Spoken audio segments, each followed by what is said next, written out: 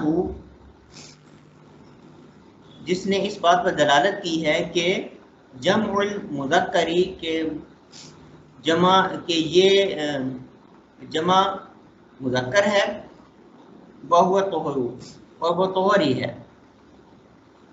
تو یہ امام شافعی کی یہ دلیل ہے. تو اب ہم جو ہم حنفی ہیں چونکہ، تو مصنف بھی حنفی ہیں، تو اس لیے وہ اپنے موقف کے بارے میں آگے بتاتے ہیں کہ لازم ہو جاتا ہے ترک العملی بہذا الخاص. تو اگر یہ امام شافعی کا جو یہ موقف ہے اگر یہ تسلیم کر لیا جائے تو اس خاص پر عمل جو ہے نا اس کا ترک لازم آتا ہے. یعنی کہ ترک اس طرح کہ وہ پھر 2 مہینے پورے نہیں ہو سکتے، 3 مہینے پورے نہیں ہو سکتے، سوری، تو اس لیے ترک لازم آ جائے گا. قرآن کے لفظ ثلاثہ کے حکم کے اوپر ہم عمل نہیں کر پائیں گے. لِأَنَّ، اب اس کی وجہ بتا رہے ہیں کیوں، اس لیے کہ من حملہ، جو کہ اس کو حمل کرے گا، محمول کرے گا، علی طہری، طہر پر، ٹھیک ہے، اقرا کو جو طہر پر محمول کرے گا، لا یوجب، تو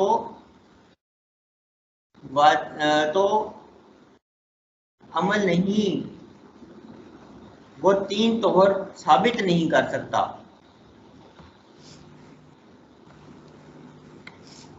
لا یوجب ثلاثۃ اطہار، تو وہ 3 طہر ثابت نہیں کر سکتا. بل طہرین، لیکن کیا وہ ثابت کر سکتا ہے؟ طہرین، 2 طہر، وبعض الثالثی، اور تیسرے کا بعض حصہ، یعنی کہ ایک میں تو طلاق دی ہوگی نا اور باقی 2 پورے مل جائیں گے.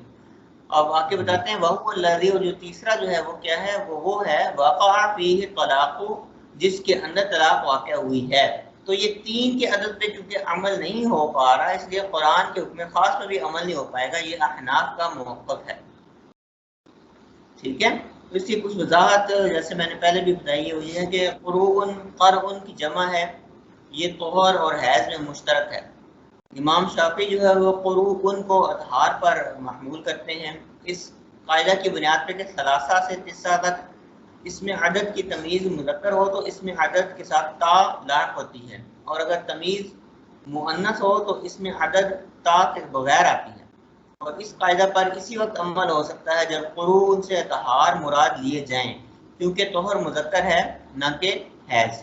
اب امام ابو حنیفہ کے نزدیک یعنی احناف جو ہیں ان کا موقف یہ ہے کہ اگر قروء سے طہار مراد لیں تو کتاب اللہ کے لفظ ثلاثہ جو خاص ہے پر عمل نہیں ہو سکتا، کیونکہ اعداد اپنے معدودات میں نص ہوتے ہیں، تو ثلاثہ میں کمی بیشی نہیں کی جا سکتی. اگر طہر مراد لیا جائے تو 2 صورتیں ہوں گی. جس طہر میں طلاق واقع ہوئی ہے اگر اسے عدت میں شمار کریں گے تو 3 میں کمی ہوگی، اور اگر اس طہر کو عدت میں شمار نہ کیا جائے بلکہ اس کے علاوہ 3 طہر مراد لیا جائے تو 3 پر زیادتی ہو جائے گی.